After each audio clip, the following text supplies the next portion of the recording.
Hello, this is Roxana from thedeliciouscrescent.com. Today we are going to make Cranberry Orange Quark Stollen. This is an easier and quicker recipe with an American twist where I have used dried cranberries and dried oranges.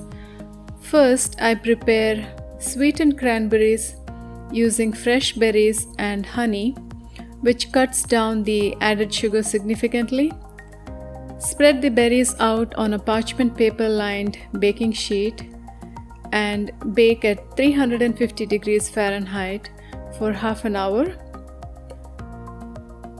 You can always use ready-made dried cranberries too. Let the baked berries rest on the baking sheet for many hours and then slowly loosen them using a fork. And then next, soak the raisins in orange juice, preferably overnight or at least many hours. And then I add dried orange.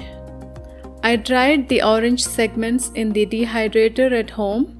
If you don't have that, then you can use ready-made candied orange or orange peel. Break that into smaller pieces and then add that to the raisins. Traditionally, rum is used to soak the dried fruit, but this is my non-alcoholic version. Then add the dried dates and candied orange peel. Stir all of that and soak it overnight or many hours and set it aside. Next, we make the dough. We start with sifting the flour with baking powder into the mixing bowl of a stand mixer. Make sure that there are no lumps. Then add almond meal and some sugar. And next we add vanilla sugar or vanilla extract. And then a pinch of salt, a few pinches of ground spices, and then a few drops of almond flavor, and some grated orange zest, 1 egg, some oil or butter, and then some brown butter. And finally, we add quark cheese. Quark is a popular German cheese and it can be substituted with a combination of ricotta cheese and sour cream. And now, using the kneading attachment, process the ingredients at a low setting until just combined. Then, advance to the higher setting and knead for 5 minutes. You can also knead the dough by hand. Next, add the pistachios and the soaked dried fruit. Make sure to drain any juices before you add that and knead the dough until it is just incorporated. Don't overdo the kneading at this step. And then transfer the dough out to make the stollen. Using a rolling pin or your hand, shape the dough into a 8 by 10 inch rectangle.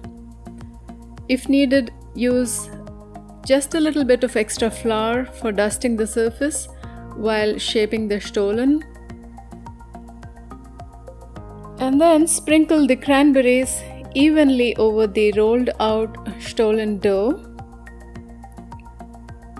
And now lift the dough carefully and gently but tightly. Roll it into a tight log that is about 10 inches long. And you may need to use some flour if the dough is a bit sticky. It should not be sticky, but then just seal the edges and shape it into a cylindrical stollen and Using both your hands, make a lengthwise depression on either side of the log to create a middle section that is slightly elevated with the sides tapering off. Now transfer the Stollen dough carefully to a baking sheet and just make sure to fix it to make sure that the shape is okay, and then bake in an oven that has been first preheated to 400 degrees Fahrenheit.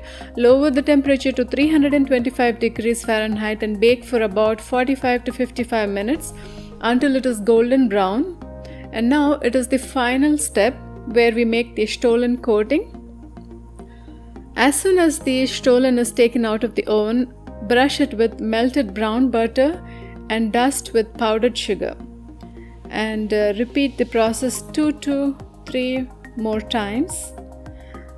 I sometimes use almond flour in between instead of the sugar, which makes the coating less sweet because that is my preference. And when it is completely cooled off, wrap the quark Stollen nicely and store it for a couple of weeks at least. So that's when the flavors come together, the flavors meld together. The coating on top of the quark Stollen keeps this fruit bread moist.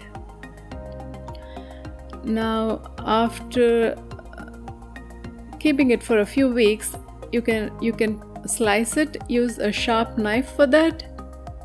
And now look how moist and delicious it looks. It is packed with dried fruits, nuts, and amazing flavors.